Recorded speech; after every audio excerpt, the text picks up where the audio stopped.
अस्सलाम वालेकुम dear students. पिछली वीडियो में हमने 1.2 एक्सरसाइज से मुतालिका टॉपिक्स एक्सप्लेन किए थे और एग्जांपल्स भी दिए थे। अब उनमें से जो टॉपिक्स रह गए हैं वो आज की वीडियो में हम कवर करेंगे, उसके बाद एक्सरसाइज की तरफ जाएंगे। अगर आज तक आप लोगों ने इस चैनल को सब्सक्राइब नहीं किया तो सब्सक्राइब करें। Okay, let's move further. तो ये एक्सरसाइज 1.2 से रिलेटेड टॉपिक्स हैं जो पिछली वीडियो से रह गए थे वो आज कर रहे हैं। और 9th क्लास मैथमेटिक्स है और केपीके बोर्ड है, और ये सेकंड वीडियो है एक्सरसाइज 1.2 से रिलेटेड टॉपिक्स। तो नेक्स्ट जो ये टॉपिक है वो है ट्रांसपोज ऑफ अ मैट्रिक्स। तो ट्रांसपोज को करने के लिए किस तरीके से हम करेंगे कि a matrix A is a matrix, this A is a matrix of any order, कोई भी आर्डर हो, यानी ज़रूरी नहीं है वो स्क्वायर हो, रेक्टेंगुलर हो, रो मैट्रिक्स हो, कॉलम मैट्रिक्स हो। ठीक है, तो कोई भी मैट्रिक्स किसी भी आर्डर का की मैट्रिक्स है, और उसके जब हम इंटरचेंज करेंगे रोज को कॉलम्स के साथ, यानी interchanging mutually the rows and the columns, ठीक है, ऑफ ए। तो जब मैट्रिक्स ए के रोज को हम कॉलम्स में लिख के और तो इसी तरह एक और मैट्रिक्स बन जाएगी, उसको कहेंगे ट्रांसपोज ऑफ ए। एक एक रो को उसको क्या कहेंगे, ट्रांसपोज ऑफ ए। तो हम क्या करेंगे, फर्स्ट रो को उठाएंगे, उसको फर्स्ट कॉलम बना देंगे, यानी first row is change into first column. ठीक हो गया। इसी तरह सेकंड रो को हम सेकंड कॉलम में चेंज कर लेंगे, और थर्ड रो को थर्ड कॉलम में चेंज कर लेंगे। ठीक है, तो इस तरह हमारे पास एक और मैट्रिक्स आ जाएगी, और उसको हम कहेंगे ट्रांसपोज ऑफ द मैट्रिक्स। यानी जो भी मैट्रिक्स है, अगर मैट्रिक्स ए है तो हम उसको कहेंगे ट्रांसपोज ऑफ मैट्रिक्स ए। इसकी जो रिप्रेजेंटेशन होगी, यानी इसको हम रिप्रेजेंट, पहले ये तो ए है ना, तो जो इससे ट्रांसपोज मैट्रिक्स बन जाती है उसको हम ए डैश कहेंगे, यानी ए और उसके ऊपर डैश लगा देंगे, या ए लिखेंगे और उसके ऊपर टी लगा देंगे। लेकिन आपकी बुक में इस तरह लिखा हुआ है, तो इसलिए आपने ए और उसके ऊपर डैश लिखना है। तो अभी कुछ एग्जांपल्स पढ़ते हैं। समझ तो आ गई ना आपको कि ट्रांसपोज किस तरह, कि फर्स्ट रो को फर्स्ट कॉलम बना दे, सेकंड रो को सेकंड कॉलम बना दे, थर्ड रो को थर्ड कॉलम बना दे, एंड सो ऑन।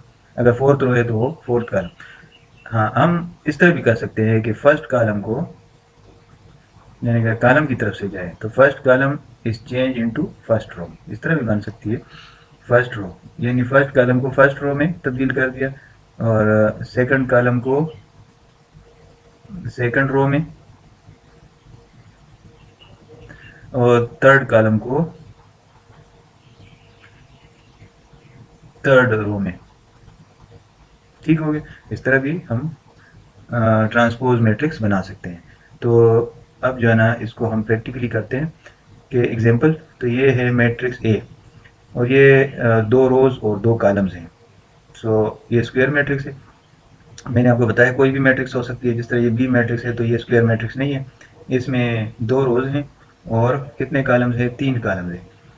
तो ये इसका ऑर्डर है, ये इसका ऑर्डर। बहरहाल इससे कोई फर्क नहीं पड़ता, ठीक है, रोज यानी कोई भी ऑर्डर की मैट्रिक्स हो। अब इसको ए को हम, यानी सबसे पहले हम इस ए को लेते हैं। तो ये देखिए, फर्स्ट रो को हम फर्स्ट कॉलम बना लेते हैं, देखिए। फिर सेकंड रो को सेकंड कॉलम बना लेते हैं, ठीक है।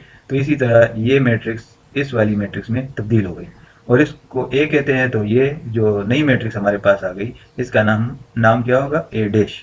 इसी तरह अभी बी देखें तो ये यही चीज़ हम कॉलम्स के जरिए भी कर सकते हैं। अगर कॉलम्स वो करें, मसलन फर्स्ट कॉलम है, देखिए फर्स्ट कॉलम है, तो देखिए फर्स्ट कॉलम को हम किस में चेंज करेंगे, फर्स्ट रो में। देखिए 1 3 है तो यहाँ पर 1 3 को इस तरह लिख दिया, रो बना दी, और सेकंड कॉलम को सेकंड रो बना दे, तो तब भी ये मैट्रिक्स बन जाएगी, ठीक है। तो अब देखिए बी मैट्रिक्स की तरफ आ जाए। बी मैट्रिक्स में हम ये है 2 by 3 मैट्रिक्स, यानी आर्डर जो इसका है वो 2 by 3 है। इसमें दो रोज हैं और तीन कॉलम है। अब फर्स्ट रो को फर्स्ट कॉलम बना दे, देखिए वो जो सेकंड रो है वो तब्दील हो जाएगा सेकंड कॉलम। तो हमारे पास बी से हमारे पास बी डैश मैट्रिक्स बन जाती है, यानी जो ट्रांसपोज मैट्रिक्स है वो बन जाती है। ठीक है, तो अब अगर आप इसको आप कॉलम के लिहाज से करते तब भी कर सकते हैं। देखिए यानी फर्स्ट कॉलम है तो वो फर्स्ट रो, ठीक है, तब भी ये मैट्रिक्स बनेगी। सेकंड कॉलम को सेकंड रो में और थर्ड कॉलम को थर्ड रो में। तो एक तरीका कर ले, या मैं एक साइड जरूरी नहीं दोनों तरीकों से नहीं करेंगे, एक तरीके से कर ले। ठीक है, तो ये बी ट्रांसपोज मैट्रिक्स बन गई। अब ये 3 by 3 मैट्रिक्स है, यानी इसका इसका जो ऑर्डर है वो 3 by 3 है, यानी 3 रोज है और 3 कॉलम्स है। ठीक है, अब ये सी मैट्रिक्स गिवन है हमें और सी डैश हमने बनाना है, तो फर्स्ट रो को फर्स्ट कॉलम में तब्दील कर दे, फिर जो सेकंड रो है वो सेकंड कॉलम में तब्दील कर ले। यानी 2 5 3, तो ये रो में लिखे हुए हैं ना ये नंबर्स, तो अभी आप इन नंबर्स को कॉलम्स में लिखें। फर्स्ट रो है 1 4 2, तो देखिए ये रो में है ये नंबर्स। अब इन नंबर्स को सेम नंबर 1 4 2 इनको आप कॉलम्स में लिखते। फिर सेकंड रो में जो एलिमेंट्स हैं 2 5 3 इनको आप कॉलम की शक्ल में लिख दें। फिर थर्ड रो में जो एलिमेंट्स लिखे हुए हैं 3 6 5, तो यही 3 6 5 को आप थर्ड कॉलम में लिख दें। तो इस तरह हमारे पास सी से सी डैश मैट्रिक्स बन जाती है। अब आप डी मैट्रिक्स पे आ जाए और डी मैट्रिक्स से डी डैश मैट्रिक्स बनाना है। ठीक है, तो यहाँ पे जो फर्स्ट रो है वो फर्स्ट कॉलम है। ठीक है, बन गई।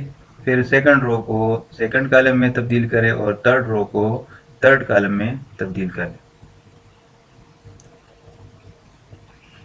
ठीक है, तो ये हमारे पास टी डैश मैट्रिक्स बन जाती है। ठीक हो गया। अब हम जाते हैं, ये ट्रांसपोज इस तरीके से हम बनाते हैं। अब इसमें अगर कोई रो मैट्रिक्स है, मसलन ये देखिए 2 3 5, ये एक रो मैट्रिक्स है और इसका नाम हम रख लेते सपोज ए। तो ए डैश मैट्रिक्स किस तरह बनेगी, ये रो है तो इसको कॉलम बना दे 2 3 5। ठीक है, इसमें एक रो है तो ये एक कॉलम है। ठीक है, तो ये इसका आर्डर है 1/2 1/3 और इसका आर्डर है 3/1, यानी इसमें एक रो है और 3 कॉलम है। जबकि जो इसकी जो ट्रांसपोज मैट्रिक्स बन गई उसमें 3 रोज हैं और एक कॉलम। ठीक है, सिमिलरली देखिए अगर ए देखे तो इसके 2/2, अगर स्क्वायर मैट्रिक्स है तो उसका आर्डर सेम रहेगा, देखिए यहाँ पे भी 2/2। लेकिन अगर रेक्टेंगुलर मैट्रिक्स है तो इसका क्या है 2/3, तो इसका क्या है 3/2। सही है, यानी देखिए इसमें 3 रोज, अभी बी ट्रांसपोज में 3 रोज है और 2 कॉलम्स है। ठीक है, और लेकिन जो बी है उसमें 2 रोज हैं और 3 कॉलम्स हैं, और इसमें 3 रोज हैं और 2 कॉलम्स हैं। ठीक है, तो इसलिए आर्डर तब्दील हो गया 2/3 से 3/2। यहाँ पे स्क्वायर मैट्रिक्स है तो इसका आर्डर 3/3 है और जो सी ट्रांसपोज है उसका आर्डर भी 3/3 है। डी का आर्डर क्या है 3/2, क्योंकि 3 रोज हैं और 2 कॉलम्स हैं। लेकिन जो डी डैश है उसका आर्डर है 2/3, क्यों 2 रोज अभी हो गई, 2 रोज और 3 कॉलम्स। ठीक है, तो आर्डर रेक्टेंगुलर मैट्रिक्स में आर्डर चेंज हो जाता है और स्क्वायर मैट्रिक्स में बी और बी ट्रांसपोज का आर्डर सेम रहता है। अब हम नेक्स्ट टॉपिक पे जाएंगे, सिमेट्रिक मैट्रिक्स। इसमें शर्त है, देखिए सिमेट्रिक मैट्रिक्स में स्क्वायर मैट्रिक्स, देखें square matrix A, square matrix A is said to be symmetric if A transpose is equal to A. अगर ए ट्रांसपोज निकाल दिया और वो फिर जो आंसर आ गया वो फिर ए है, तो इसको हम कहते हैं सिमेट्रिक मैट्रिक्स। अब सिमेट्रिक मैट्रिक्स में जो है वो अगर आपको बता दूं, ये है प्रिंसिपल डायगोनल, ये ए मैट्रिक्स है। प्रिंसिपल डायगोनल के अलावा जो ये देखिए यहाँ पे 2 है तो यहाँ पे भी 2 है, देखिए सेम एलिमेंट्स ऊपर नीचे, यानी ये जस्ट लाइक मिरर है। देखिए ये सेंटर में जो है ये क्या है मिरर है। अब ये 2 इधर नजर आ रहा है, या ये 2 अगर आप देखें तो ये मिरर में नजर आ रहा है, तो मिरर ठीक है बिल्कुल, यानी आमने सामने सेम एलिमेंट्स है। इस या शीशा कह ले जो भी कह दे इसको। ठीक है, तो इस तरफ जो चीज पड़ी हुई है इस तरफ भी वही सेम चीज पड़ी हुई है, तो इसको कहते हैं सिमेट्रिक, यानी इसमें सिमेट्री है। इस लाइन जो है ये प्रिंसिपल डायगोनल की जो लाइन है इससे दोनों तरफ सिमेट्री है, यकसानियत है, सिमेट्री है। ठीक है, तो ये भी एक तरीका है इसको चेक करने के लिए, यानी प्रिंसिपल डायगोनल पे लाइन लगा दे तो दोनों तरफ अगर सेम एलिमेंट है तो हम कहते हैं कि सिमेट्रिक है। लेकिन इसका जो तरीका है एक्चुअल के ए का ट्रांसपोज निकालना है। ठीक है, ट्रांसपोज निकालने के बाद ए डैश मैट्रिक्स आ जाती है, वो किस तरह बनती है, फर्स्ट रो को फर्स्ट कॉलम बना दे, देखिए फिर सेकंड रो को सेकंड कॉलम बना दे। ठीक है, बन गई मैट्रिक्स। अब अगर आप देखें तो ये मैट्रिक्स और ये ए ट्रांसपोज मैट्रिक्स यानी ए मैट्रिक्स और ए ट्रांसपोज मैट्रिक्स सेम है, ठीक है। तो इसलिए A transpose is equal to A. अभी समझ, अब देखें बी वाले को देखें, बी मैट्रिक्स है, इसकी ट्रांसपोज निकालें तो first row is written in first column, ठीक है, और second row is written in second column और third row is written in third column, ठीक है। तो ये ट्रांसपोज मैट्रिक्स बन गई। लेकिन अगर आप देख ले तो मैट्रिक्स सेम ही है, कोई फर्क नहीं है। उसकी वजह क्या है, अगर आप देखें प्रिंसिपल डायगोनल को तो देखिए यहाँ पे 2 है तो सेम यहाँ पे भी 2 है उतने डिस्टेंस पे, ठीक है। और ये 3 है तो जितने डिस्टेंस पे इस लाइन से 3 यहाँ पे है तो इसी डिस्टेंस पे यहाँ, देखिए सही है। और सिमिलरली ये 5 है यहाँ पे तो उतने ही फासले पे यहाँ पे 5 है, दोनों तरफ सेम एलिमेंट्स पड़े हुए हैं, तो इसलिए इसके ट्रांसपोज करने से कोई फर्क नहीं पड़ता, ठीक है। तो दोनों सेम हो गए, B transpose is equal to B, यानी B transpose is equal to B है, तो इसलिए A is symmetric, symmetric, symmetric की वजह क्या है, A symmetric matrix because A transpose is equal to A, or since B transpose is equal to B, so B is symmetric.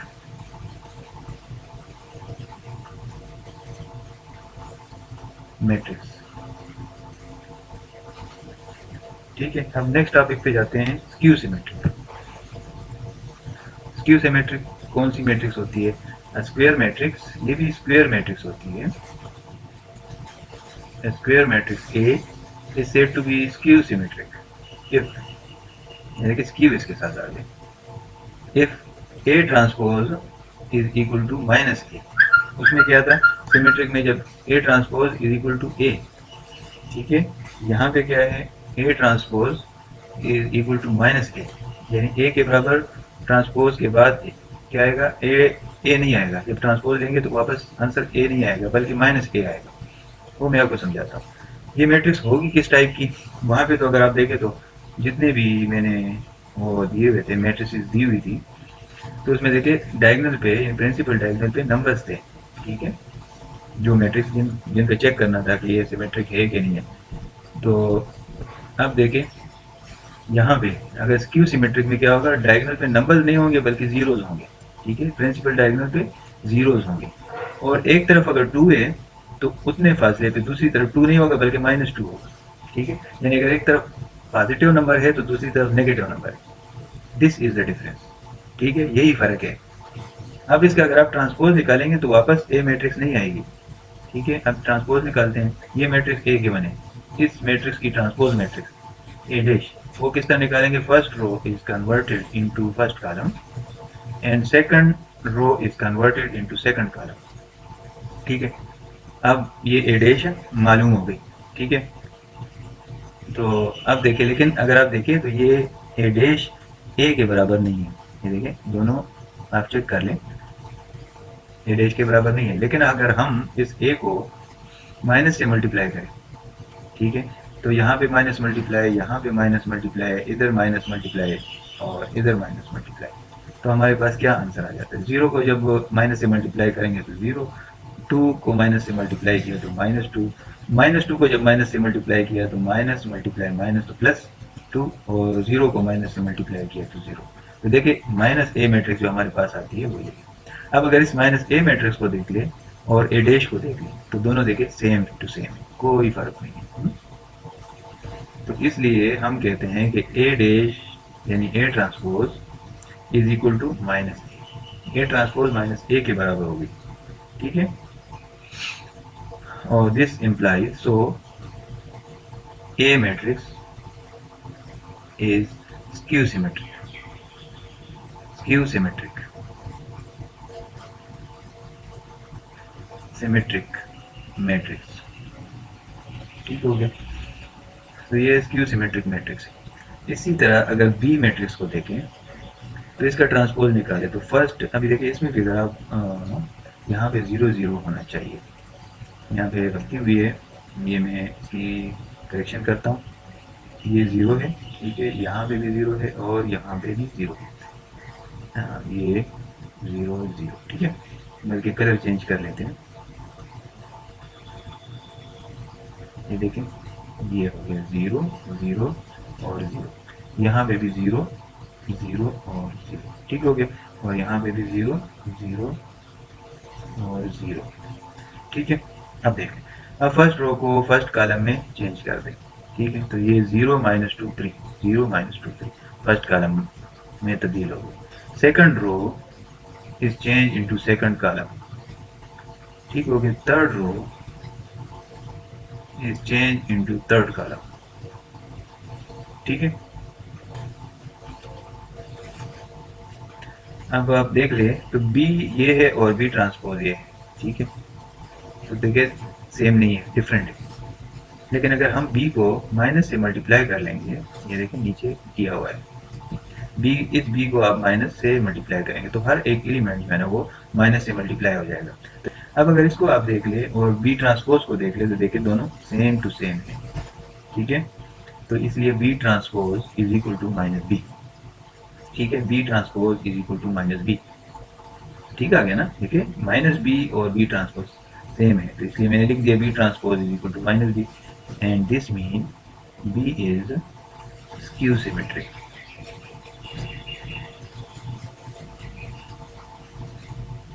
Matrix, ठीक हो गया।